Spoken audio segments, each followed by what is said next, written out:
so now that you've had your MSF training, it's time to get your license from your state motor vehicle agency. To offer some guidance on the process, I have invited the wonderful MSF Vice President Rob Gladden back with us to join us. How are you doing, Rob? Great, how are you doing today? Wonderful, thank you. We have a big question. Which should we do first? Get our license or get our bike? The first thing you should do is take the MSF Basic Rider course, the best first ride. Then get your license, then pick out a motorcycle that's right for you. Now, why is that the case? Because when you take the MSF Basic Rider course, you'll make sure that motorcycling is something that's right for you.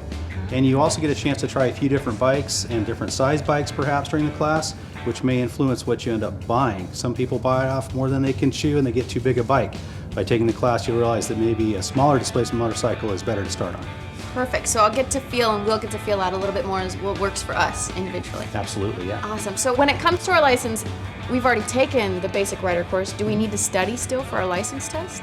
Yeah, in most states you will still need to take a written exam at your local motor vehicle agency in order to complete the licensing process. Completing the basic rider course usually waives the skills test. You'll still need to take the written test. So it sounds like what you're saying is that it doesn't hurt to study and be over-prepared. When it comes to motorcycle testing, motorcycle safety, you can never be over-prepared. So how do we find out what are specific laws for our state? Best place you can do that is at your state's motor vehicle agency website, where they'll have information on licensing, and they'll probably have a practice exam for you to check out before you go in to take your written test. That way you will set yourself up for success. On that note, what are some tips or tricks that you would recommend to really help us successfully pass our license test? Biggest tip, practice, practice, practice, and study, study, study. Get into the material, really learn it. Not only will it help you with your test, it can keep you safe out on the road. Awesome, well that's always important.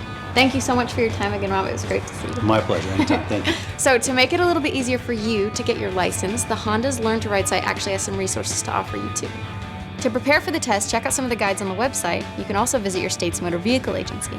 Use the agency finder on the site to schedule your test, and you can actually create an event as a reminder. Awesome, so now let's get to acing your test so you can share the really good news with your friends.